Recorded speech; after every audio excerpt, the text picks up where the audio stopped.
Bonjour Jean-Philippe de Rosier. Bonjour. Vous êtes professeur à l'Université de Lille, vous êtes spécialiste de droit constitutionnel et expert auprès de la Fondation Jean Jaurès. Alors la Constitution, on en parle beaucoup ces derniers jours. Est-ce que réellement cette majorité relative va changer la pratique du pouvoir ? Alors, elle va indiscutablement faire évoluer la pratique du pouvoir par rapport au quinquennat qui se termine ou qui s'est terminé, le premier quinquennat d'Emmanuel Macron. Ça ne va pas non plus bouleverser le fonctionnement de la Ve République, parce que la Ve République, cette constitution dont on parle beaucoup, a été imaginée à l'origine pour faire face à ce type de situation, pour faire face à une situation où il n'y aurait pas de majorité absolue à l'Assemblée nationale. En 1958, lorsque la constitution a été mise en place, sur les premières années, il n'y avait pas de majorité absolue. Ce n'est qu'à partir de 1962 qu'elle est apparue. Mais alors justement, est-ce que, parce qu'il y a eu effectivement des épisodes, et il y a eu 88 aussi où il y avait une majorité relative, est-ce que finalement, moins que les institutions, ce n'est pas les objectifs des partis qui sont aujourd'hui en question? On peut penser à ceux affichés par certains membres de la NUPES qui sont-ils compatibles avec le fonctionnement normal des institutions? Alors, les partis se sont eux-mêmes, entre guillemets, un petit peu présidentialisés, c'est-à-dire qu'ils ont adopté une méthode de fonctionnement conforme à l'esprit de la Ve République, où il faut identifier un leader politique pour concourir sur la scène présidentielle, le faire devenir président de la République. Voilà. Ça ne va pas véritablement changer. En revanche, ce qui va être indispensable, c'est de favoriser le dialogue entre les partis, parce qu'il n'y a aucun parti qui seul peut y arriver, peut mener la politique, donc on va ni la majorité, ni même dans l'opposition. Et cette nécessité nécessité d'échange, de compromis, de construction, et capable de faire des concessions pour obtenir peut-être quelque chose d'autre. Tant qu'on reste dans la radicalité, ça ne marchera pas. Sur la solidité des institutions, encore une fois, ce qui est plus le risque, c'est la foire d'empoigne, c'est le côté happening permanent. Que effectivement, on ne va pas tordre les institutions d'un coup. Est-ce que ce n'est pas ça le vrai risque aujourd'hui ? C'est possible, mais je pense qu'assez rapidement, on va se rendre compte que si on reste campé sur ces positions-là qui ne sont que de l'apparence et qui ne sont pas tournées vers une construction de politique, ça ne fonctionnera pas. Il va falloir, et ça vaut surtout pour la majorité, effectivement discuter, dialoguer avec différents partenaires pour, au cas par cas, parce que l'on voit bien qu'il n'y aura pas de coalition durable qui pourra être construite, au cas par cas, faire avancer, faire passer un texte, puis l'autre, et faire les réformes qui sont attendues. Ça va prendre un peu plus de temps, c'est pas un mal, parce que faire la loi prend du temps, on fait trop de lois trop vite, là on en fera peut-être un petit peu moins, et on prendra le temps de la construire. Ça peut être un effet bénéfique, moins de lois? Si on fait moins de lois, ça va filtrer les textes. Absolument un effet bénéfique. Oui, on fait encore une fois, on a une boulimie législative dans notre régime. Le nombre de pages au journal officiel n'a de cesse d'augmenter, la longueur des lois, le nombre de lois. Et donc là, des lois trop bavardes, mal ficelées, parce qu'elles sont faites justement trop vite. Il y a toujours une attente de l'immédiateté. Et là, on va se rappeler qu'il y a un Parlement, c'est une bonne chose. On va se rappeler qu'il faut parler au Parlement, c'est une bonne chose. Et on va se rappeler que faire la loi, faire une bonne loi, prend du temps, et ça aussi c'est une bonne chose. Elisabeth Borne, elle doit engager sa responsabilité après sa déclaration de politique générale, même si encore une fois la Constitution ne l'y oblige en rien.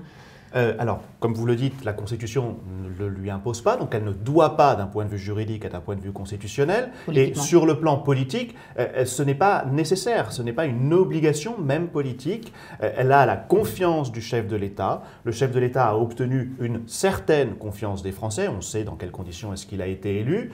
Mais il y a là une majorité à l'Assemblée nationale. Et comme je le disais, la Constitution a été pensée pour faire face à ce type de situation. La confiance envers le gouvernement Borne est présumée. Ce n'est pas à elle de prouver qu'elle a le soutien d'une majorité. C'est à l'opposition de montrer que cette majorité n'existe plus.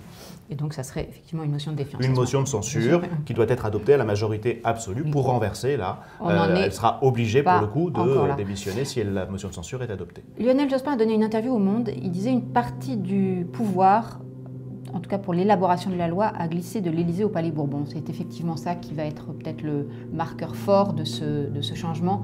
C'est que la loi le projet de loi qui tombe du gouvernement ça va plus se passer comme ça? Oui, Lionel Jospin a raison de dire qu'on va se souvenir qu'il y a un palais Bourbon, une Assemblée nationale, mais pas que. Il y a aussi un palais du Luxembourg, le Sénat, et lui aussi va jouer un rôle. On a vu déjà au cours de la précédente législature que le Sénat a un petit peu renforcé son image, amélioré son image, renforcé son pouvoir. On se souvient de l'affaire Benalla, on se souvient de son rôle dans la crise sanitaire en termes de contrôle et même de construction législative. Et là, il va y avoir effectivement un renforcement du pouvoir du Parlement en général. Ce sera lui qui véritablement fera la loi. On pourrait même aller encore plus loin dans cela en envisageant des réformes constitutionnelles pour renforcer le pouvoir législatif du Parlement et un échange entre les deux assemblées qui permettront effectivement de construire la loi. Parce que si le gouvernement veut s'appuyer sur le soutien des Républicains à l'Assemblée nationale pour faire passer ces textes, ben il sera bien obligé de tenir compte de la majorité des Républicains au Sénat, qui est de majorité républicaine. Ça déplace un petit peu le curseur vers Matignon? On a parlé effectivement de verticalité. Est-ce que là, malgré tout, c'est plus Matignon qui va être aux manettes? Michel Debré, qui est l'un des écrivains, des fondateurs de notre Ve République, avait qualifié le président de la République de clé de voûte de nos institutions. En réalité, l'image était un petit peu fausse. Le président de la République est celui qui domine l'édifice architectural, la flèche, si l'on veut. La clé de voûte, elle est à Matignon. Celui ou celle qui est au point d'équilibre des forces, c'est le Premier ministre, la Première ministre aujourd'hui, à l'articulation entre l'exécutif et le législatif, à l'articulation entre les membres du gouvernement, à l'articulation entre le gouvernement et le président de la République. Et donc oui, c'est véritablement Matignon qui va devoir faire et remplir ce rôle de négociateur, de construction des majorités, sur les comme ce fut le cas d'ailleurs en 1988 avec le gouvernement Rocard. Mais il y aura aussi forcément des soupçons qu'on passe des deals, le retour de la popole, comme on dit, de majorité de projets, mais qui ne risque de durer qu'un temps. C'est pas ça aussi un des principaux risques que va affronter le gouvernement?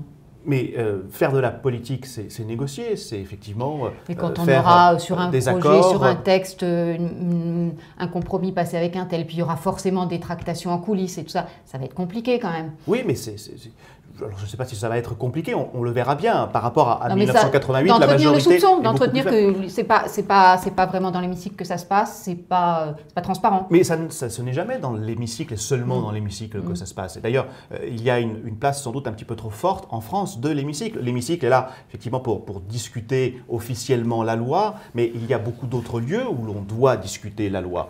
Parce qu'on ne peut pas discuter à 577. L'hémicycle, ce sont 577 députés. Si tous se mettent à parler d'une loi qui fait 30, 50 ou 100 articles, on n'en finit plus. Donc il faut qu'il y ait des accords qui se fassent en amont, ça se passe en commission, ça se passe dans les réunions et les comités interministériels. Y compris en commission des finances, la présidence d'Éric Coquerel. Oui, y compris en commission des finances. Alors la commission des finances au niveau législatif a surtout un rôle pour le budget, qui est la loi des lois, la loi la plus importante. Mais un signal très fort, cette présidence confiée à Éric Coquerel. Pas plus fort qu'une autre présidence. On sait que la présidence de la commission des finances doit revenir à un député ou un sénateur de l'opposition. Et donc il est normal que ce soit un tel député qui ait été élu hier. C'est un député qui a été soutenu par la plus grande coalition de l'opposition, puisque l'ensemble de la gauche a décidé de ne présenter qu'une seule candidature, celle d'Éric Coquerel, et donc c'est assez logique que ce soit lui qui ait été élu. Alors ça peut surprendre parce qu'il y avait peut-être d'autres personnes à gauche qui auraient été plus légitimes que lui, plus compétentes que lui, mais c'est lui qui a été choisi et ce n'est pas un signal qui est renvoyé, c'est la logique institutionnelle. À voir maintenant s'il exercera ses compétences avec la dignité qui doit être la sienne. Il y a, ne l'oublions pas, le président de la Commission des finances est réélu tous les ans. Et je ne doute pas que si jamais il ne devait pas accomplir cette mission dignement, conformément aux attentes républicaines, il serait sans doute écarté l'année prochaine. Un mot sur l'avortement et la décision de la Cour suprême.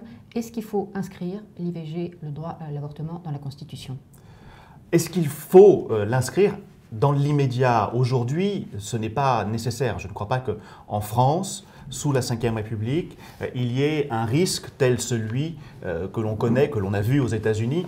L'IVG avait été garanti par une décision, un arrêt de la Cour suprême en 1973, et depuis, il n'y avait eu aucune loi, et dès 1973, ou dès le lendemain, il y avait eu des contestations. En France, nous avons une loi de janvier 1975 qui garantit le droit à l'IVG, et si l'on devait remettre en cause cela devrait passer nécessairement par une loi, donc un processus beaucoup plus démocratique, beaucoup plus long, beaucoup plus transparent qu'un simple revirement de jurisprudence. Maintenant, on peut effectivement engager un débat sur cette question, sur la nécessité ou non de garantir constitutionnellement ensuite à ce droit. Des revendications pour inscrire des droits supplémentaires chargés la Constitution. Il ne faut pas inscrire tout et n'importe quoi dans la Constitution. Je ne dis pas que l'IVG est tout et n'importe quoi, mais effectivement, la Constitution n'est pas un code civil, ce n'est pas un code pénal, c'est la norme fondamentale.